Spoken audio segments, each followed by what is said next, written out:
first thing we want you to do is to think of observation as like your secret superpower. You observing your child, just sitting down, learning that calmness and presence that requires nothing of you, Mm-hmm. uh, and everything of the child that you are observing. Well, this is the essence of the trusting in their relationship with the Yes. child, because you are going to feel passive. Mm-hmm.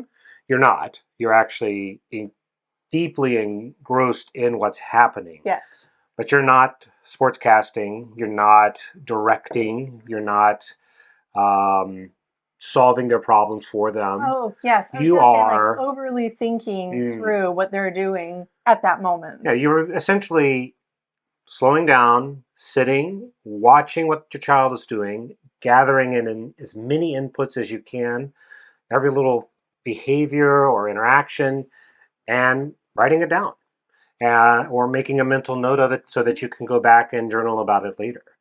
Right. So this is the essence. Right. We observe the child. So when we to follow the child, we must observe the child.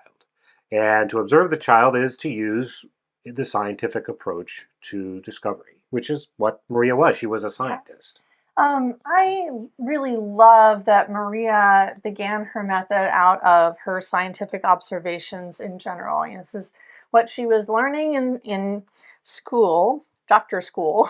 She was becoming a doctor. She was learning how to observe people's symptoms or illnesses, right, Yeah, to diagnose them.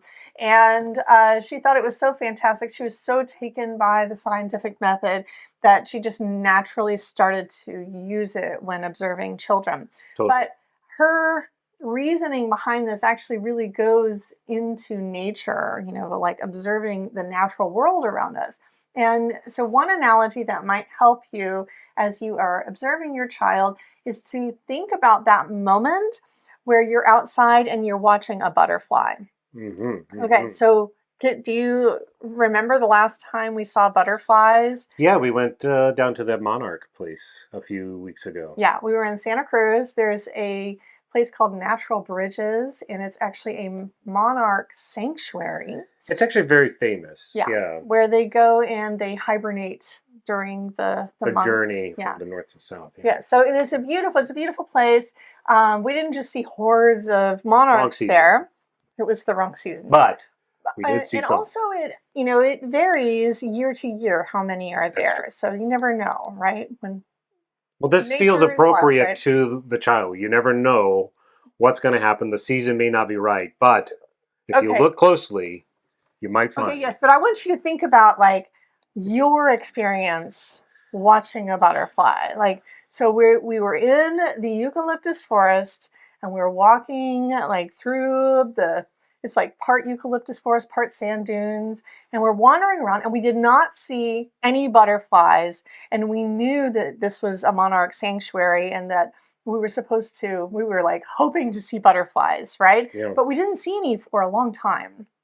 And then you catch one out of the corner of your eye. Yeah.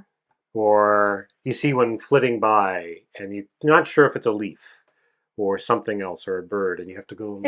Is that what you were experiencing when you were there? Well, I remember walking, yes. I remember walking, and we were walking down the trail and was Hmm. kind of looking around, and then I saw something, and I very briefly saw it. Uh-huh. And by the time I said, "Oh, there's a butterfly," you could not I didn't see catch it, it. right? Yeah.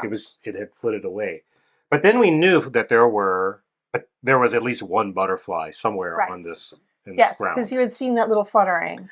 And then we were like, oh, there are butterflies. So then we kind of became more keenly aware, and then Yeah. it's about sitting quietly. Well, did we sit? Well, standing, I should say, right? We stood uh, still, quietly, Mm-hmm. and looked at the tree where I saw it go, Mm-hmm. and watched for movement.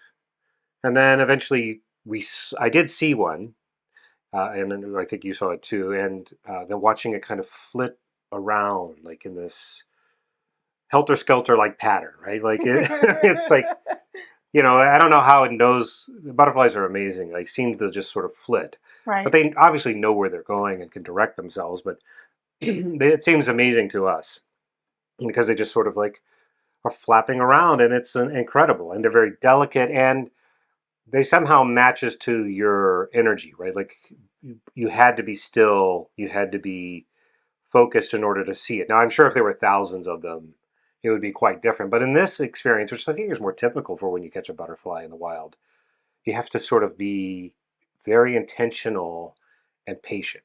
Yes, but what were you feeling like when you saw it? Well, I felt excited because I got to see a butterfly. And we had waited and waited and waited and walked all around and already walked through the part of the forest that's supposed to be where they really love to hang out, and we didn't see any, and we're off in a different section.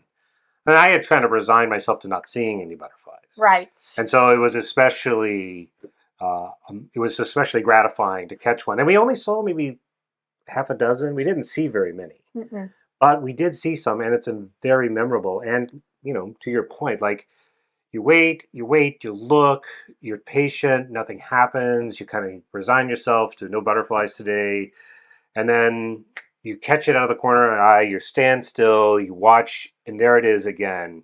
And just for a moment, you get to sort of see it flitting around and, kind of overwhelmed with this kind of wonder and the beauty. And then it's gone.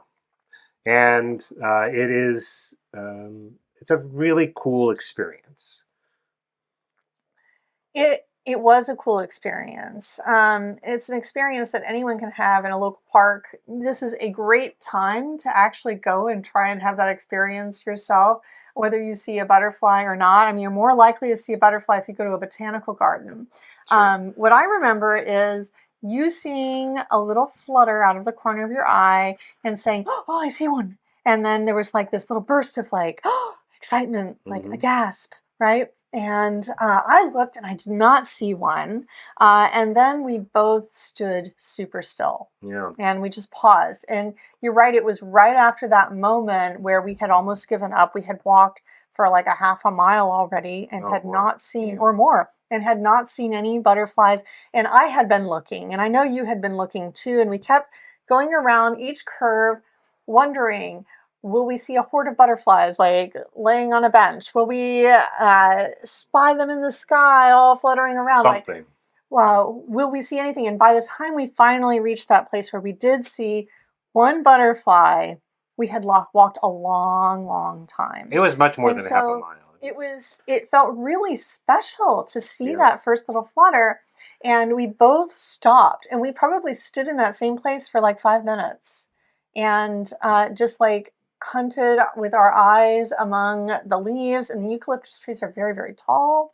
But I remember just really gazing at the bush where you said you had saw it flutter into, and I was hoping to see it again. And then after about 5 minutes, Yeah. finally saw another butterfly, and it fluttered out. Maybe it was the same one, I don't know.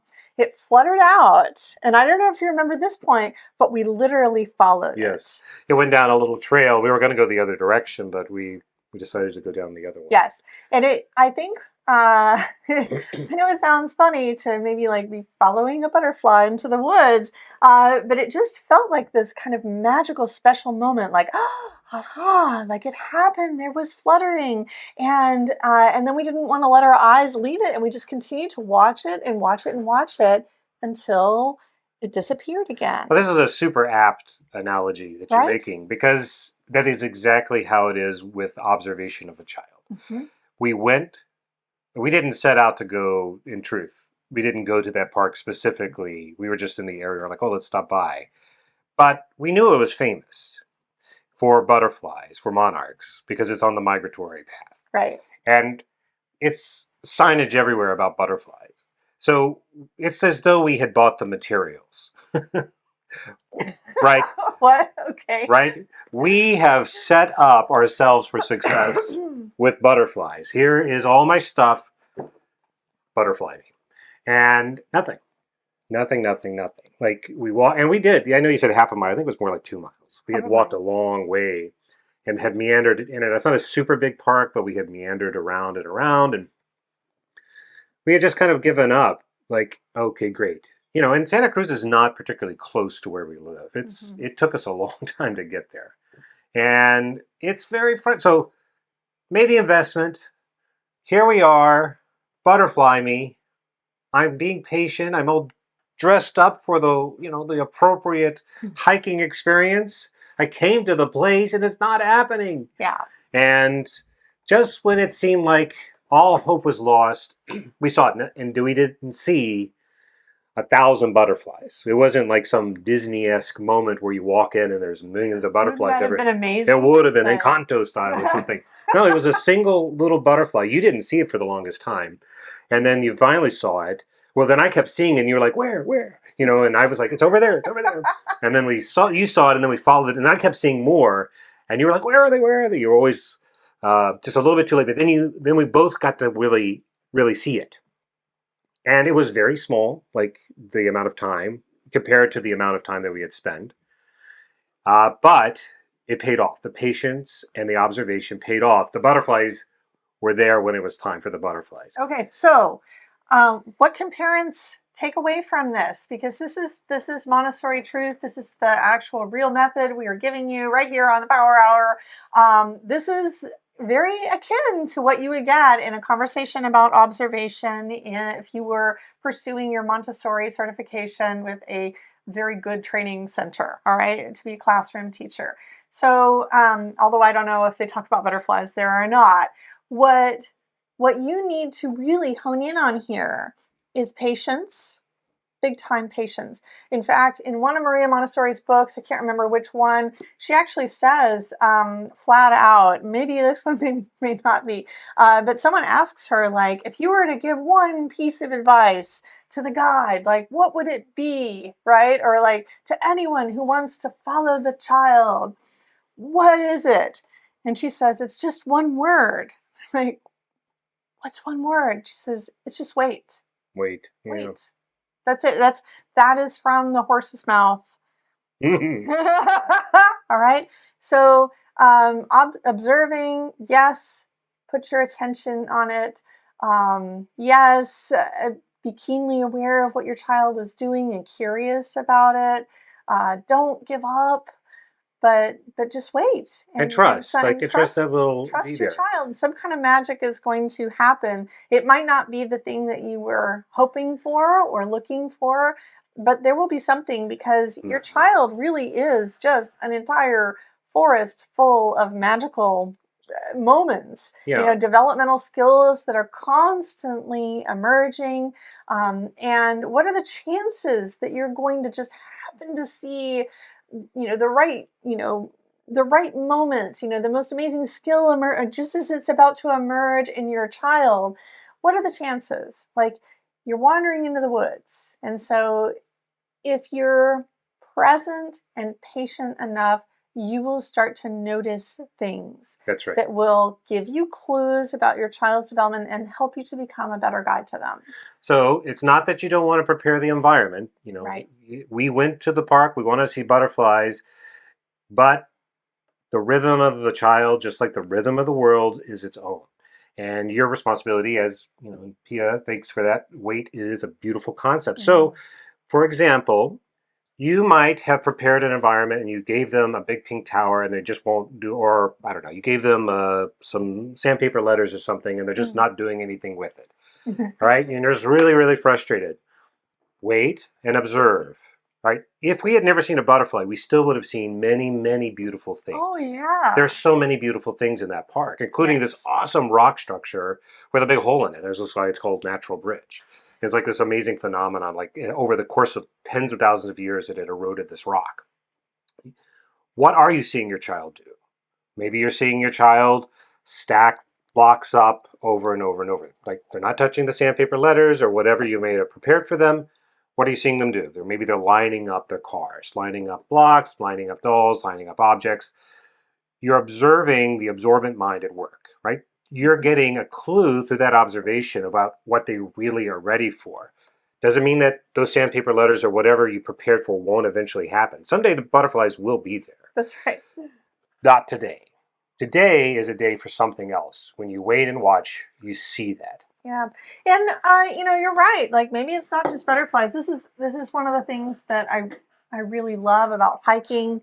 I feel like it teaches us to be better observers. Mm, And I think that when you open yourself up to the idea that maybe you won't see a particular thing, but you will see something amazing. yes, Like you will totally. see something. Then you do every time you go out. You know, for a while I was observed when we were hiking. I was kind of confused when we started going hiking because as we experienced nature, I would come back and I'd be like, wow, like, how can it be that every time we go, we see something incredible? And those incredible things would be like, we watched a slug crawling across the path, or we saw a hawk swoop right over us, or, we observed some vultures feasting on a deer, right? Like something amazing. But you get to choose whether you take that journey or not, and you're only going to see cool things that really inspire you if you are paying Yeah, attention. mind You and know, heart are if you open. go on a walk in the woods and you're just like in your own thoughts and you're not really paying attention to the trail and you're not opening your ears and you're not watching and just with this knowingness that something amazing is going to be out there that you're going to see, then you won't see it. And it's true for your child as well.